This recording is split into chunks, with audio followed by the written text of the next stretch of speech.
مرحبا يا أصدقائي، كيف حالكم اليوم؟ أنا معكم حذيفة زياد، ورمضان كريم علينا وعليكم. حلقتنا اليوم عن آراء الكويتيين عن مسلسل دفعة لندن.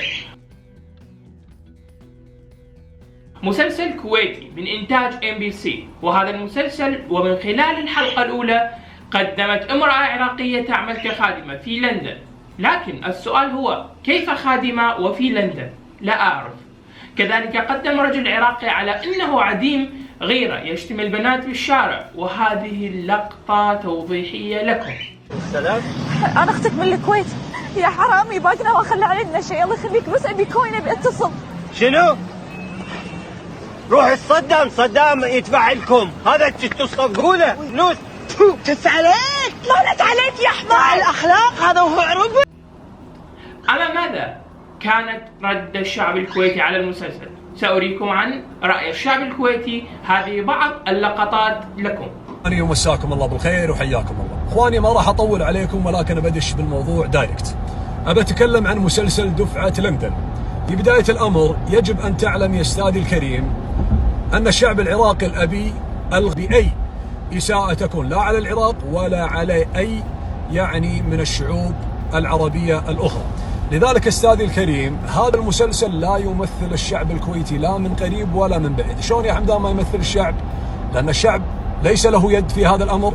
الامر الاخر لم يعرض على قناة كويتية. الامر الثالث بان جميع او اغلب الممثلين في المسلسل ليسوا كويتيين. ليش حنا دائما في الدول العربية اذا اساء مثلا كويتي ولا عراقي ولا مصري ولا كذا على اي دولة كانت نحمل الدولة كاملة بسوء هذا الشخص السيء؟ العراقيات يشتغلون خدم عند الكويتيات. هذا اللي قاعد يحاولون يوصلونه في احد المسلسلات اللي يفترض محسوبه علينا مسلسل كويتي. معنا بعض الممثلات وكثير منهم كويتيات وتم تصويره في الخارج، لكن لان بعد الكاتبه كويتيه فيحسبونه علينا. يطلع عنا العراقيات او العراقيات تشتغل خادمه عند الكويتيات في الخارج، ويظهرونه بشكل سيء وان هي تسرق الاموال او سارقه او غيره.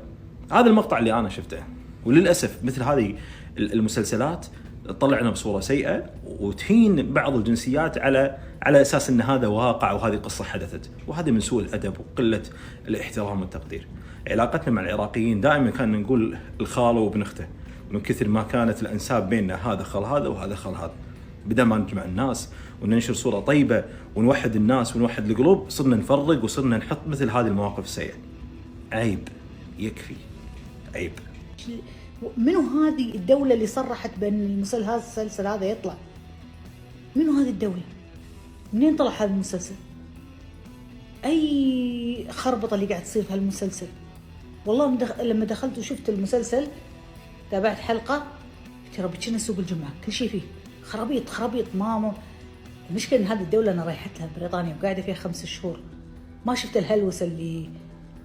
أما عن رأيي، الإساءة دائما المعتمدة للعراقيين في المسلسلات الكويتية تستمر، ناهيك عن سرقة قصص وشخصيات عراقية ونسلها للكويت. لكن لا نسيء إلى الشعب الكويتي المحترم، لكن نسيء إلى الإعلام الكويتي، وهذا آراء الكويتيين. السلام عليكم، الله يعطيكم العافية. دشيت على التيك توك ولا تشوف هجوم غوي على المسلسل السخيف التافه دفعة لندن.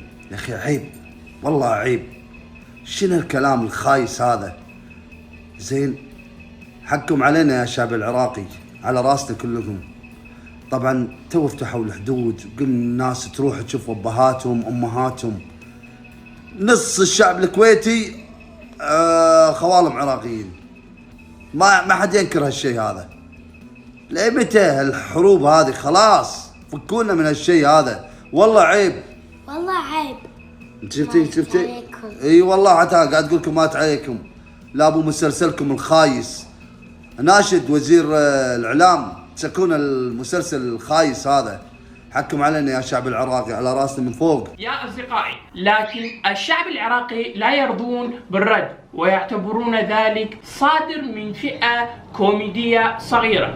أما إذا ما أيقنوا أنه استهداف معتمد وهو كذلك، فسيجعلون تلك المسلسلات وصناعها مادة تندار لا نهاية. هل تعرفون يا أصدقائي إنه المسلسل تم إنتاجه من قبل المملكة العربية السعودية، والسؤال هو لماذا تم الموافقة على هكذا مسلسل من قبل المملكة العربية السعودية؟ انتظر تعليقاتكم، تحياتي لكم وأتمنى لكم التوفيق. مع السلامة.